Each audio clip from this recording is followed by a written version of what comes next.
Hello and welcome to Get Yourself Optimized. I'm your host, Stephan Spencer, and I'm so pleased and excited to have Brian Smith join us today.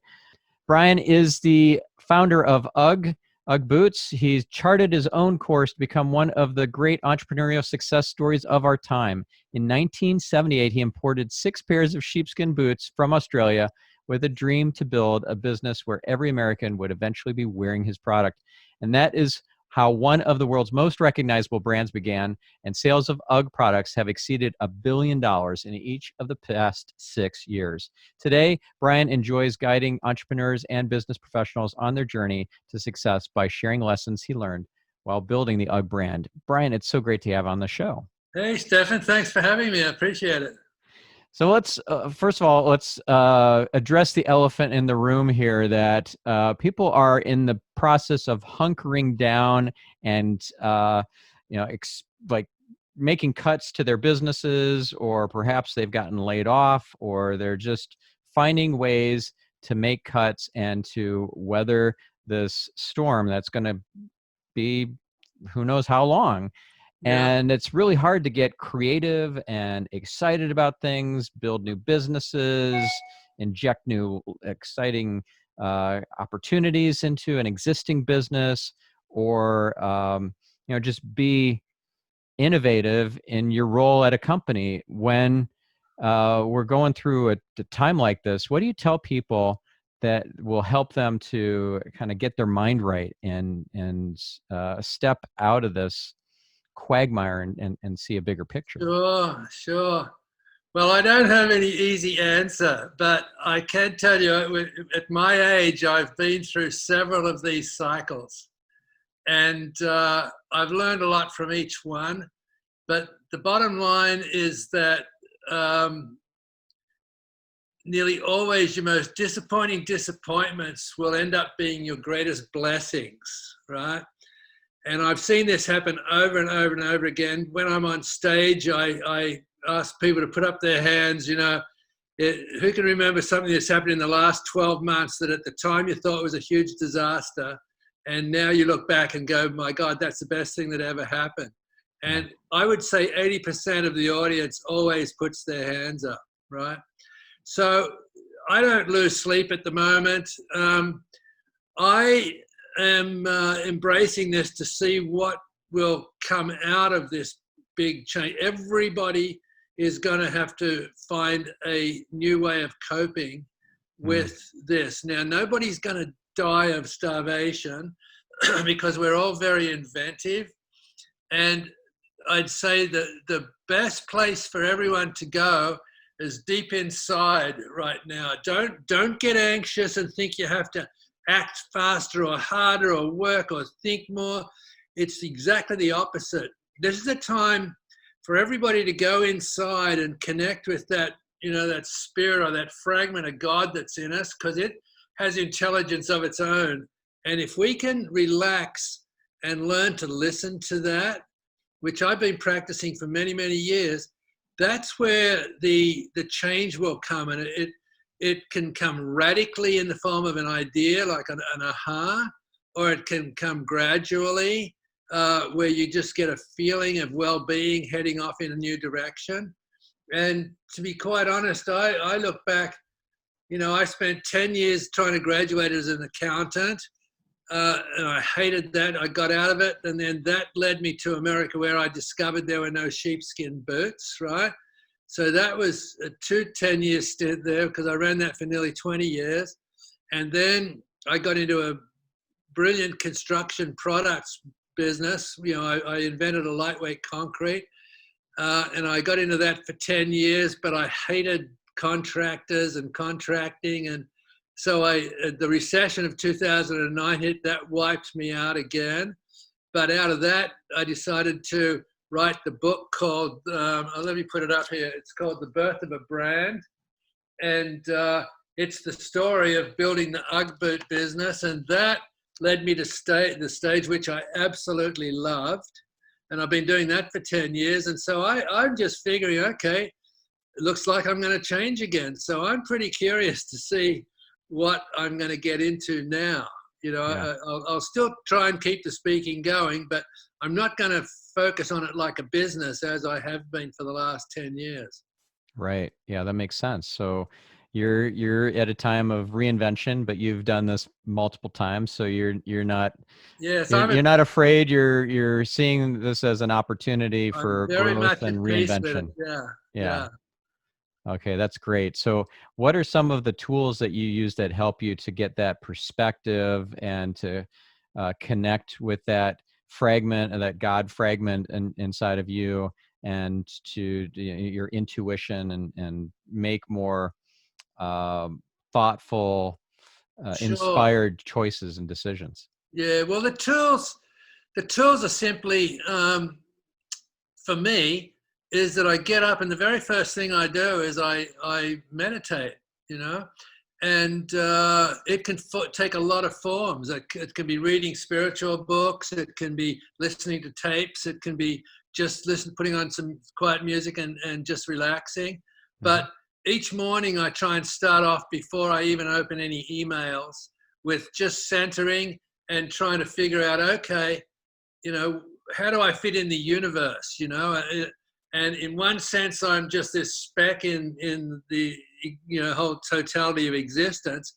But at the same time, I know how important that speck is, and how I'm critical to the overall completion of that universe, right? So I have a very strong sense of worthiness and well-being that comes out of that meditation.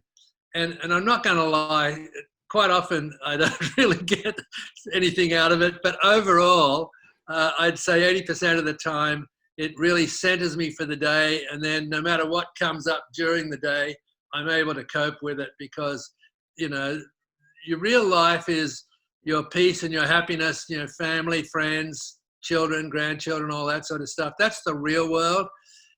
All the other stuff is making a living to keep alive, pay the rent, eat food. And it's really not that important, because you can do anything to stay alive. And in this society, even if you're totally broke and you're out on the street, someone's going to pick you up and stick you in a hospital and you get you better again. So it's pretty hard to die of circumstances like this. Now, that can be taken. Now we've got a virus, so I haven't thought of it in that terms. That's totally different. I'm not talking about the virus or people who might die from that. What I'm talking about is, when that scare is gone, Hmm. we're all going to still be up in the air, not knowing what the hell we're doing. And that's where I talk about, you're not going to kill yourself by not having a job. There Right. will be avenues for us to take. Yeah. So that's something that I feel very confident about myself, that I can, pick myself up off the ground, dust myself off, and do whatever it takes, Yeah, even if the business failed, even if we lost our home or whatever. Like, it's not defining me, and I feel a sense of resilience, even anti-fragility to circumstances. right. So That's really healthy. Yeah, yeah. yeah, that's an important concept, by the way, that I haven't shared very often on this show. Is like going from resiliency to anti-fragility has been a really big aha for me. I Yeah, was reading the I've book. never heard that term. It's a good one. Yeah, so Nicholas Taleb, he wrote the book Black Swan, Okay. and another one is Anti-Fragile. And that book talks about how like economic systems and immune systems and so forth are not just resilient, they're anti-fragile. They actually grow and thrive from the stressors in the system Okay, now I put get it. on the Now I system. get it. Wow, I never heard that. Yeah. So imagine if Mother Nature were only resilient. It wouldn't exist, right? It wouldn't have survived. That's So right. if our immune systems were merely resilient, we would all be dead. So we need to embrace this kind of new identity of being anti-fragile. He didn't in the book talk about people being anti-fragile in terms of their mindset. At least I didn't see that in the book, but I think of it that way, that if you can adopt that kind of a mindset, that's going to help you to not just weather the storm, but really thrive through it. Yeah. So my wife has this expression that it's all a gift, but sometimes the bow is on the bottom. Yeah. So All I right, think I'm that going to look this for is, that. That sounds interesting. yeah. So if we don't just look for the silver linings, but see this in a bigger picture, that maybe there's something that was an incredible gift that was given to us. We just don't see it yet. Yeah, That opens you up to more possibilities. yeah, yeah. And funny things happen during, crises like this. I noticed that the tone of everything on the social media has mellowed a lot from where it was 2 months ago. Remember how divisive it was with the impeachments and all the fake news, just all the shit that was going around, thrown by both sides. Yeah. Um, Most of that's disappeared, and we're looking more at our fellow humans and the number of care messages and the I want to help messages and the focus groups coming together, like all my business mentor groups are all now having these seminars. Hey, come together and let's talk about how we can help each other out through this. That's a beautiful sign for the planet. And let's hope it's happening in every country all over the planet, where people are actually looking at the humanity, the human side of this loss and this chaos. And if we can come out, loving each other a little bit more through this process, then that's a huge plus for the planet. Yeah. Yeah. And it's also giving the, giving Gaia, the planet, a chance to breathe. Yeah, And from what I hear, although I can't see it, I'm in LA, but in the valley, apparently there's no smog in downtown LA. amazing.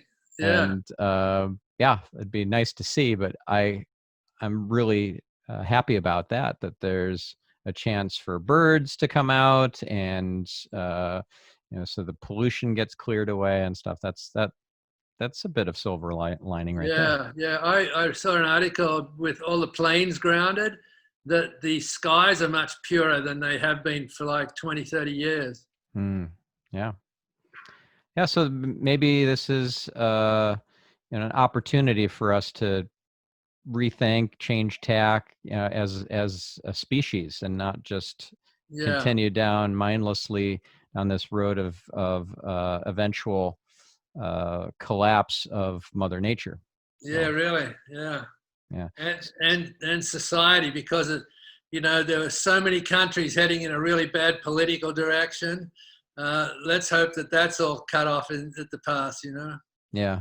Now, for those of us who are listening, thinking, yeah, that's all nice and good to say that, but I'm having trouble paying my bills now, or my business is out of business now, or almost out of business. It's on life support at the moment. I'm just waiting for my SBA loan to come in or whatever. What do you tell people who are thinking that? Because you've had some hard times yourself where you got very close to getting out of business. Remember you telling a story about a situation like that where you were on the cusp, and it brought you Yes, to tears what many your times. community did for you to help bring you from the brink. Could you Yeah, share some of those stories for us? yeah. Well, the it all comes back to coping with disappointment. When I first realized there were no sheepskin boots in America, I thought I was going to be an instant millionaire because 1 in 2 Australians own some sort of sheepskin footwear. And so when I was at Malibu after surfing and pulled on my boots, I realized, oh God, this is going to be a brilliant idea. So I imported 500 pair. I imported 6 pairs to start as samples. And I went out to all the shoe stores and just got shut out completely because they didn't get sheepskin. But I knew all my friends up at Malibu knew all about Uggs, and they thought it was a great idea because they'd been to Australia and they'd brought 5 or 6 pairs back for their buddies. So I started going out selling at the surf shops, and I just did a test run, with my samples, and all the surf shop owners went, "Oh my God, that's fantastic! You're going to make a fortune." And every surf shop I went into, from Malibu down to the Mexican border, was the same. So that emboldened me to raise, 20,000 in capital, and I bought 500 pairs of boots. And I went back to all those same retailers with a full, inventory now and an order pad. And I said, okay, how many do you want?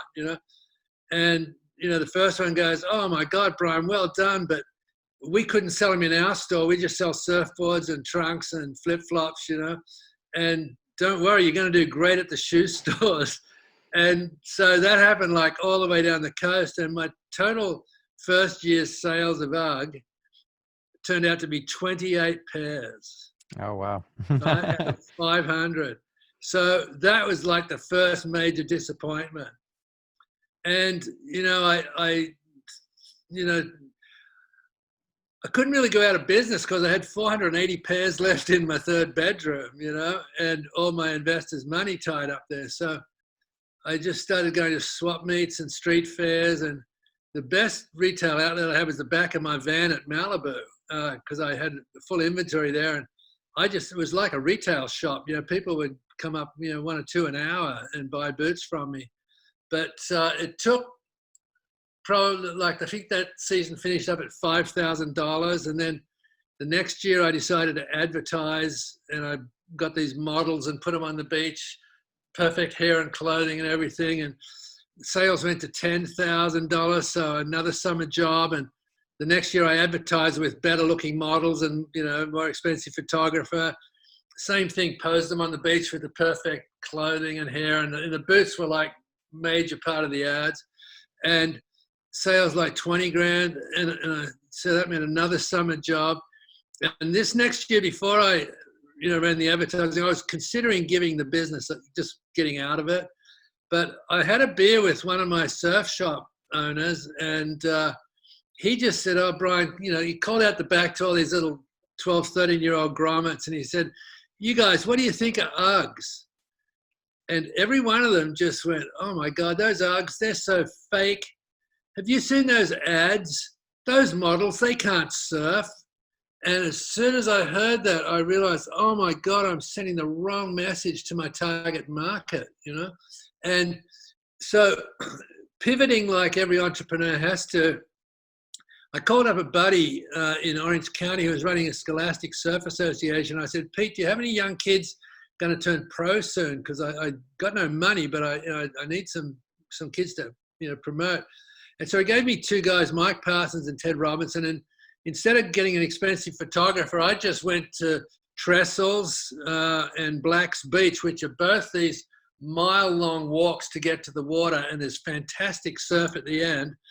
And I just shot photos of Mike and Ted walking to the beach and back, And so I ran those ads in October this next, the 4th year, and the sales went to $220,000, right? Awesome. Why? Because I'd matched the image of what I wanted the kids to see. I wanted the kids to be so into these photos, like, oh my God, I'd give anything to be walking to Trestles with Mike Parsons, right? Or, and that was the turning point for me in marketing and advertising. I learned a huge lesson then that you never advertise your product per se. You have to advertise the features and the benefits, and the more emotional you can make the image, whether it's a Facebook ad or a paper, magazine image like I had to work with, or whether it's a TV, it doesn't matter what it is. The more you can get your intended audience into that emotionally,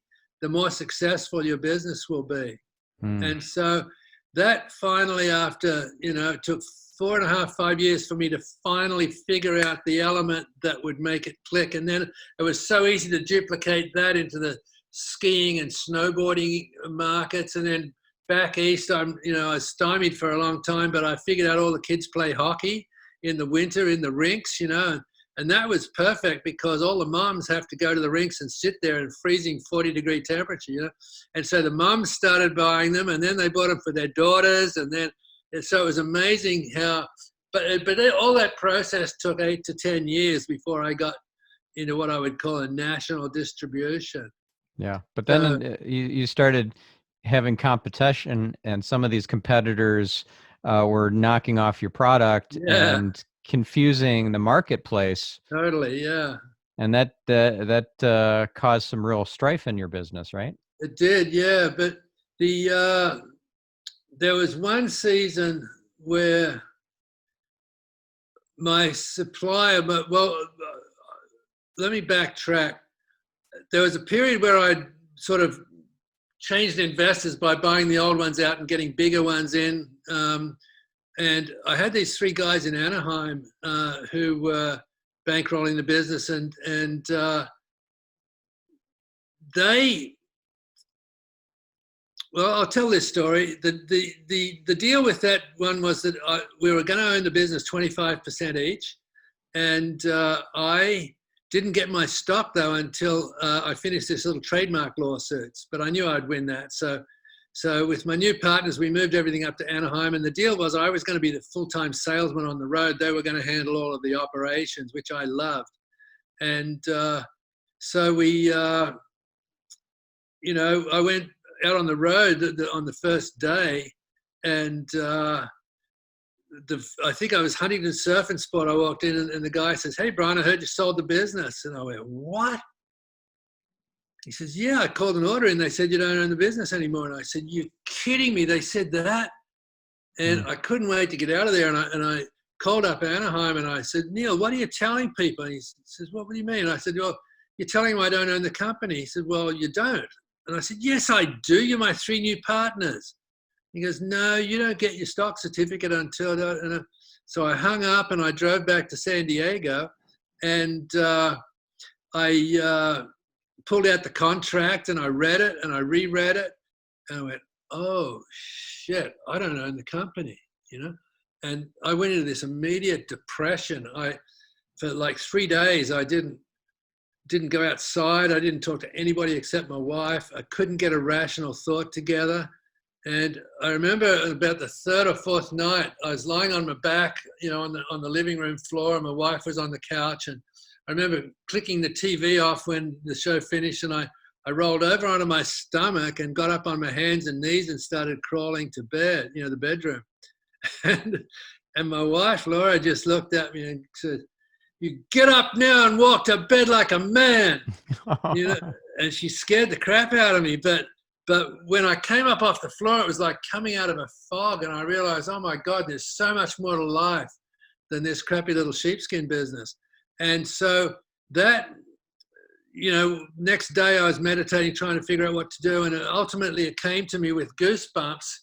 It's like massive goosebumps. And I thought, I've really come to love sales. Now, what can I sell? And then I thought, Uggs. I love Ugg boots. So I ate humble pie, and I went back up to Anaheim, and I told the guys, "Look, I may never own the company, but I'm going to do my best to get a pair of Ugg boots on every single person in America."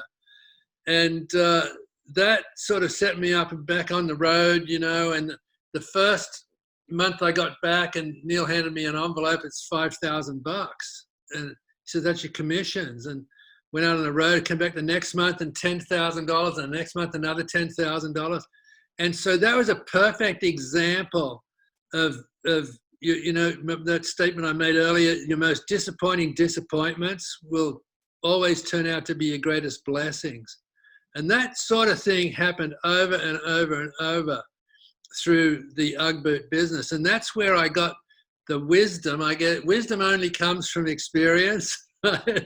And that's where I got the wisdom to be able to weather what's going on now. Like, who cares? But can I backtrack on those goosebumps? Yeah, I was going to ask you about that, because that's something where, for me personally, I know that I'm I don't know, I'm connected to my intuition. I'm connected to the creator, to my higher power, and it's giving me a bit of a nudge to go in a certain direction. Good. Okay. Well, you totally get it then, because I got goosebumps the day I was in Australia thinking, what'll I do with my life, right? And this aha came through that, all the big trends are coming out of California. So that got me to California to look for an item to bring back to Australia. But in fact, I found that I could bring something to America. So that was a huge goosebump moment. And another one was when we were, trying to think of getting inventory. We needed investors, and there's this saying that once you start out on a path, the universe conspires to work with you. Well, my neighbor, my roommate had some people at work who were looking for investments, and when he told me about that, I got the goosebumps. Here's another direction. And just even the day I was sitting at Malibu, pulling on my sheepskin boots, that was the biggest dose of goosebumps. That was my spirit telling me, oh my God, huge opportunity, right? And so I've just come to believe that, God isn't way out there at the end of the universe somewhere. God is like pervasive. It's all throughout the world. It's in every single one of us. There's a fragment or a spark of God in every one of us. And it has perfect intelligence, just like God. And it, I think, has a mission for where it wants us to go in our lives. It's indwelling us for that very purpose. And the more we can slow down and tune in to that guidance, that and you do, and you get those goosebumps, that's like that spark talking to us, and it can't come through the eardrums, and it's not in our mind, so it hits us in this electrochemical vehicle that we're walking around in. Yeah. And so that's how I would challenge every listener, next time you get the goosebumps, just stop and pause for a second, because I'll bet you it will be something rather momentous or life-changing for you or your partners, or there'll be some intrinsic value that's telling you you're on the right path. Yeah. I get goosebumps every day, almost every day. Wow. And it's pretty predictable when it happens. I do a morning connection, a morning prayer. It's called the Anabacoa prayer. It's one of the most powerful prayer in Kabbalah, and it's scanning the first line of the prayer, and that one is about connecting to the tree of wisdom. I'm sorry, the tree of life, and not the tree of knowledge of good and evil, because I used to be so fixated, I'm still somewhat, but a lot less than I used to be, fixated on knowing everything, learning everything. I'm a seminar junkie and all that. Right. And that is not as helpful to me and as enlightening or as powerful in terms of evolving my consciousness as just sitting and meditating or connecting to God, or just being more intentional. And so remembering that it's the tree of life that I need to connect to, not so much the tree of knowledge of good and evil, is what helps ground me. And I get, I usually get goosebumps on that first line. Okay, Cool. That's definitely your spirit opening up. Yeah, that's giving you a direction. Yeah. So I'm curious, like, what would be one of the latest goosebump moments for you?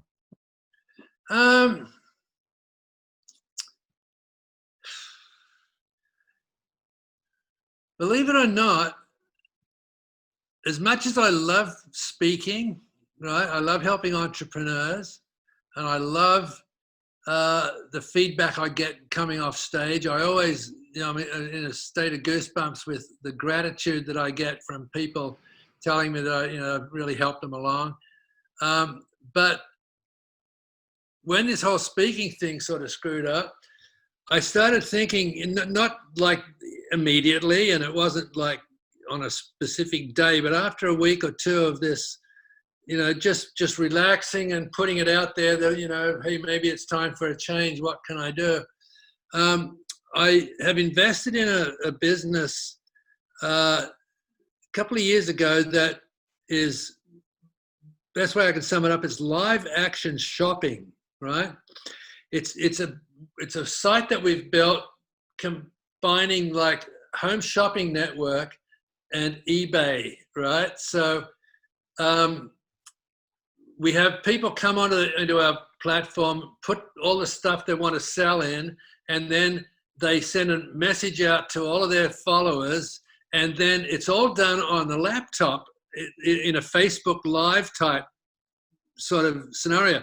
And you hold your product up and you talk about it and you sell it. And up on the corner, there's a buy button that people can click. And so it's sort of like Home Shopping Network. But the point is that all the people that, like, we've done in the last 2 years, just with 3 vendors, we've done nearly $500,000 in sales each year with 3 vendors coming on once a week. So it's ridiculous how good it's been, but it's because it's sort of the stepchild. None of us have been concentrating on it. So I finally had the goosebumps a week ago that, Brian, it's almost abuse that you're not looking after this shopping business. Let's switch gears and go for that. So that was a definite goosebump moment. Yeah. And the timing is so perfect for it because everybody's yeah.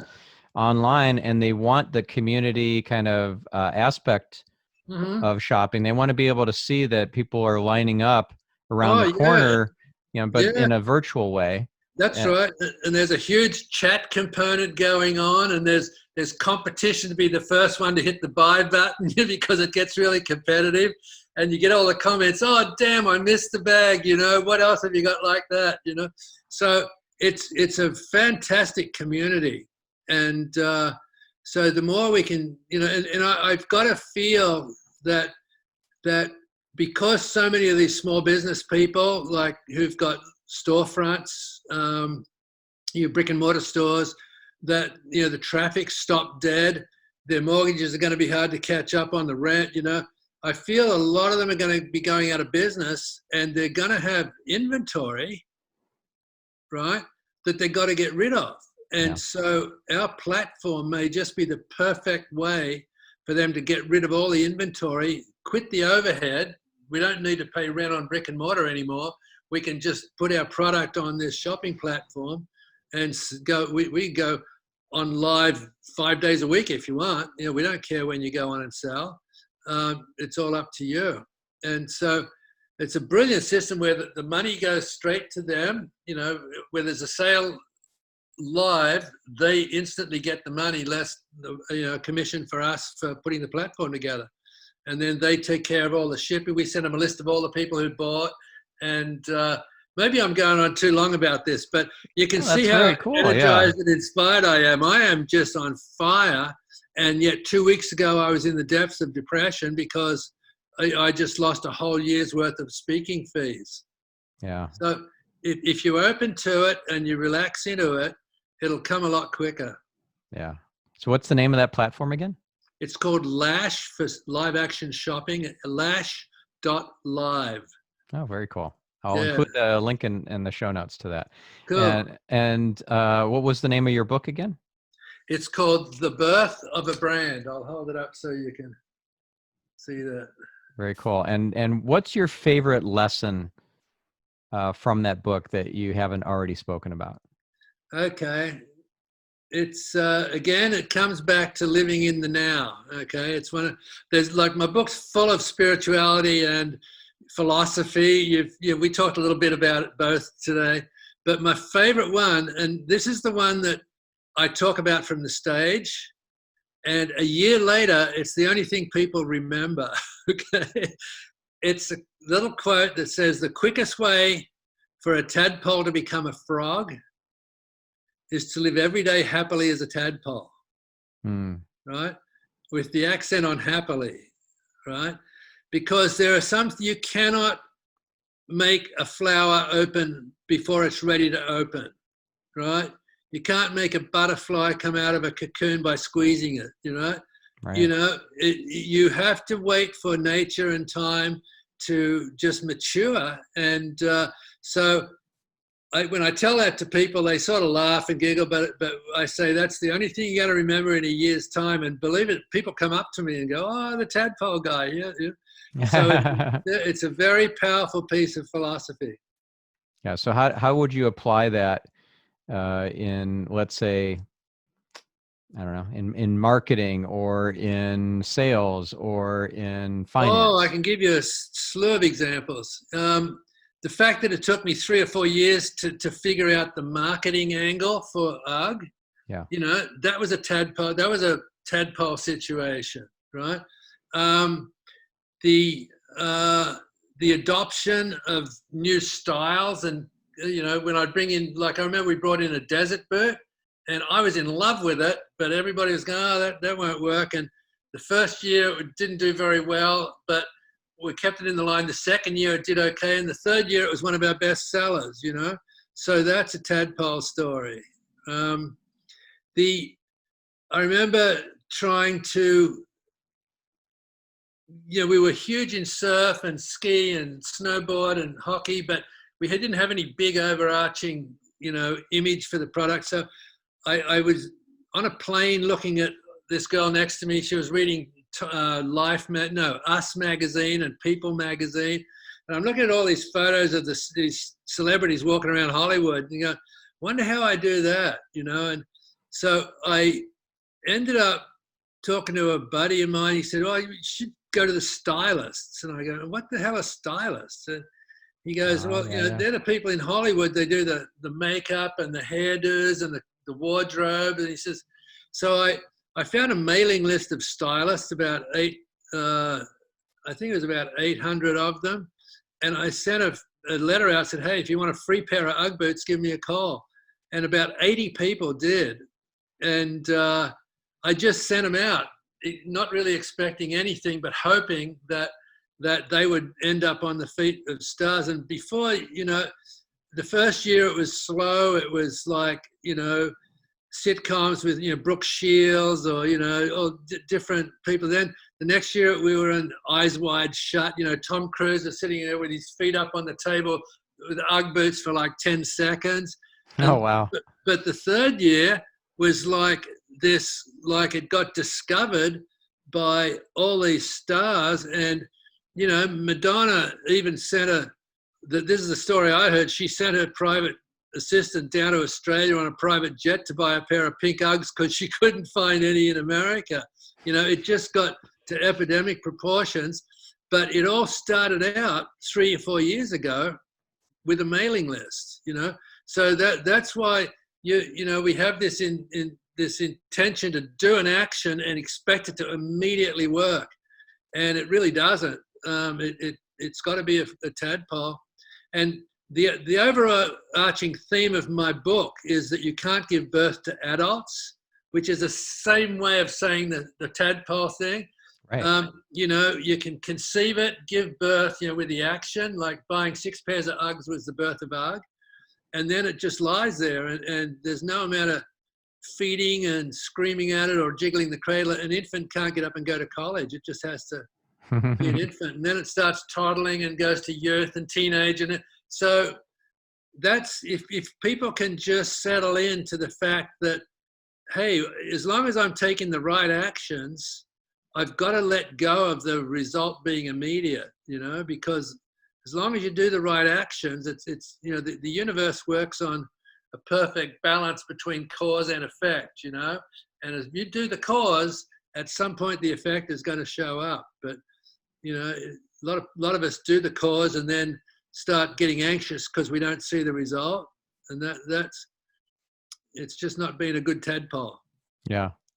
So you gotta have faith that it's coming.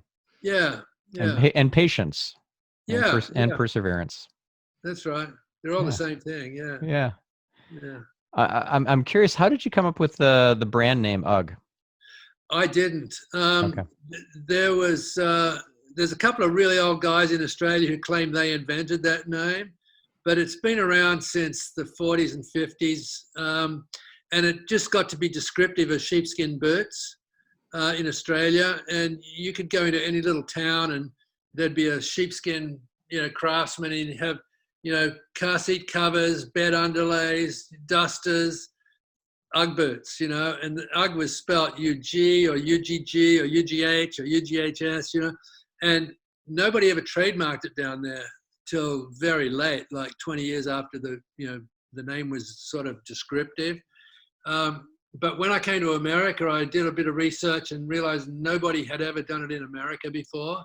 Oh, And wow. so that left me open to register the trademark here, and then that went on to buying trademarks everywhere I shipped product. So it was, I didn't invent it, but I did, trade on that name.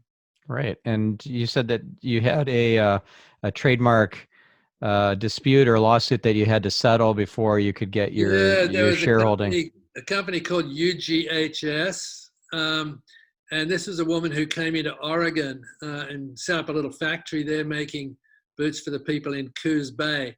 And she threatened me, with a federal trademark lawsuit. And it came back to, first of all, thinking, oh, okay, I'll just change the name. And then I thought, you know, I was sponsoring these young kids who were riding for the surf team and the UGG surf team, right? And I said, hey guys, we're going to change the name. And they go, no way, man. We want to ride for UGG, And that made me realize the power, just within a few quick years, that the power of the UGG brand. And so I ended up going to court, and I was able to prove that I'd imported boots before she did. And in America, if you can prove first use and continual use, then you can own the trademark. Oh, yeah, yeah. That's awesome. Yeah. And the rest is history.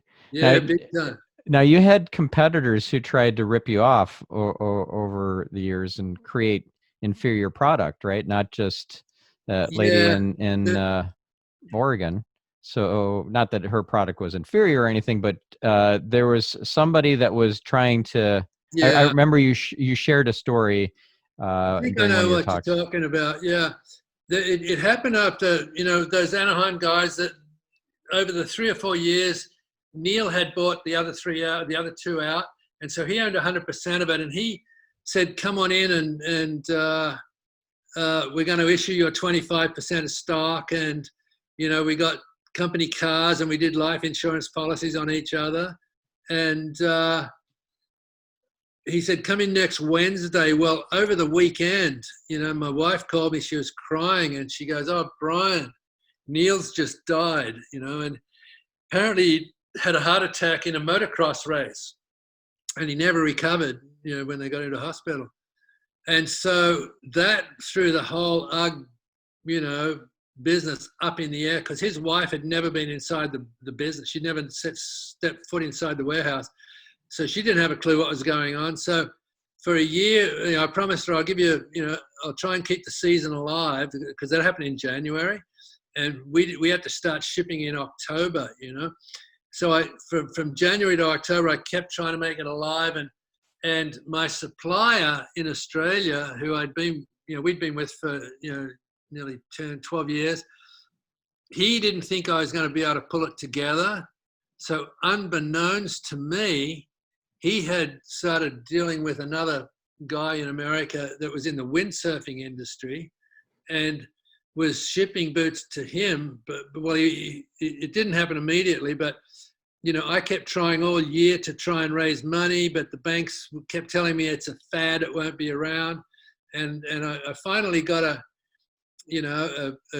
guy in Melbourne who owned a tannery that I thought he was going to bankroll me, but he pulled out at the last minute because he thought it was too risky. And then, we had to go to this trade show, and I didn't have any supplier, and I knew we were going to write, $250,000 worth of business, but I didn't want to let people know I was out of business. So we went and showed up at the trade show, and I knew this company that was trying to sell Uggs or sheepskin boots was called Thunderwear. And so I looked up the trade directory and I said that, they'll probably be at the trade show here. So I found them in the back corner and I'm walking across to them and I just stopped dead. And there was all of my product from Country Leather, my supplier, but it had different labels on the back. They were called Thugs. Oh, no. Which I thought was rather appropriate, Yeah. And that's right then. That's when I knew I'm out of business. If I got no supplies, and so I talked to my wife, and I didn't tell anybody at the trade show. I didn't tell my staff or anybody that we were out of business. But I told my wife that on Monday we'll start calling all our best customers and tell them to go buy the Thugs because it's our product. And we finished up the trade show. I went back to San Diego. The last call I made was to the tannery. And I said, Gordon, I know we tried to pull it off, but this is what's happened with my supplier. And, he called me back, like 2 hours later at 2 a.m. and he says, Brian, screw that guy. I'll get you all the product you need. And so within a couple of weeks, he cranked his tannery up to full production. And I sent the patterns down to get duplicated and went out to 4 or 5 manufacturers. And we ended up getting 4,000 or 5,000 pairs a weekend for the end of October, November, December. And I mean, we threw away millions of dollars worth of orders, but I didn't care because we were still in business. We still had product out there with the UGG brand label on them, So yeah, that was a close call. And people that you talked to who were buying the product from you, like the surf shops and all that, they were loyal to you and they bought UGGs instead of Thugs. Yeah, well, what happened? I was sort of surprised that I never saw Thugs anywhere out in the shops. But between Christmas and New Year, these 2 weird things happened. One is, first of all, the life insurance policy paid out. And it was enough money for me to buy the business 100% from his widow. And she got full value for all the assets plus the year's profit. So like she was in heaven because she got out from under this horrible situation. But the other weird thing is that the customs broker screwed up and shipped 2,000 pairs of Thugs to me and 1,000 pairs of UGG boots up to their warehouse in San Clemente, right? So I called the guy up and we drove up and I swapped them all out. And as I'm driving back to San Diego, I was thinking, how come we couldn't keep boots in our warehouse for 24 hours? Every Friday we'd get 5,000 pairs in and we were empty Saturday lunchtime, right? Because all the surf shop owners would drive to our warehouse to pick up whatever they could get, right? So for 7 or 8 weeks, we were empty every Saturday, right? And I thought, the Thugs warehouse, which was bigger than our warehouse, was absolutely full, floor to ceiling, full of sheepskin Thugs, right? And I thought, oh my God, I got goosebumps again because I thought my customers, my retailers were so loyal that they threw away probably $2 million worth of orders, because they couldn't get product, but they refused to buy the Thugs. So that was an amazing testimony to the customer service that I'd been doing for 15, 20 years, or 15 years in their stores, looking out for their inventory, making sure I got, every time they had a problem, I was in there to fix it. And this was happening all across the country. I had loyal retailers nationwide that refused to buy Thugs. And that was just, God, talk about a goosebump moment there. Yeah, that's beautiful. That's beautiful. So it's not just about customer service. It's about, like, you gave your all and they felt this sense of deep loyalty and connectedness and relatedness to you. Yeah, they totally knew. I'm forever in their debt, Yeah, amazing. And when did you sell the business? Late 90s, end of 95. The time was right. It had got up to be about, I just come off about a $15 million season, and the pre-season orders looked like it was going to be a $20 to $25 million season. I had no way to finance that growth, right? And this is a cute story. Remember when I had my van at Malibu, I was selling out of the back of the van? Uh-huh. Well, 2 or 3 spaces up was this guy, Doug Otto, and he was selling these triple-decker, neoprene thongs or sandals. So it had pink, yellow, pink, and little, straps. And his company was called Deckers because of the triple-decker sandals. And over the years, we'd crisscross on the road all the time in the surf shops and everything. And we'd always joke, hey, you should buy me out. You can't afford it. It's all that sort of stuff, Mm-hmm. And well, over the years, he took on a license for a company called Teva and started distributing Teva sandals. Yeah. And when the outdoor market took off in the late 80s, early 90s, he went public with his company on Teva sandals. They did up about 60 million in sales. And so fast forward, we're going to a trade show in Atlanta, or I was, and I didn't know how we were going to get product for the season. And I looked up the other end of the baggage claim area in Atlanta, and there was Doug, and I got goosebumps again because I thought, oh my God, it's perfect. He's sitting on $25-30 million in cash from the IPO. His business dies every winter. My business dies every summer. And I thought, if we put them together, so I walked up and we high-fived and I said, Doug, if ever we're going to do it, now's the time. And the accountants were talking to each other that afternoon. We just said, let's go for it, And, 9 months later, the whole deal closed and I sort of walked out of it with cash, which was like going public without having to go public. And the other good part about it was, I'd run it for 18 years and I was sort of burned out. It got so big that the business was becoming really corporate. And I am more of an entrepreneur and I love the chaos and the uncertainty of startups, right?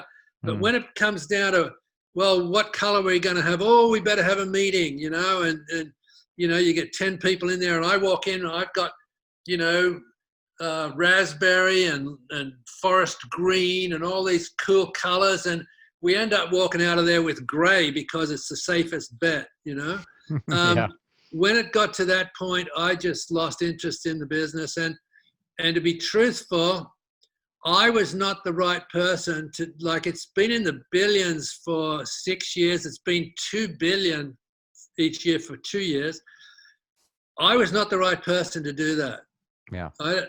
That's a different type of brand building. I built the brand to where it was national in America, but to take it into a full-on fashion image, it was it required somebody with the New York shoe industry's knowledge to take that. So luckily they hired the right person and it took off that way. So Yeah. So it turned out good for everybody.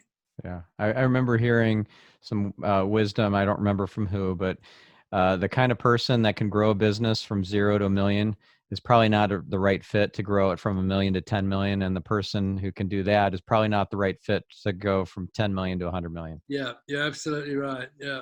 Yeah. I don't have the skills to run a $100 million business. Yeah.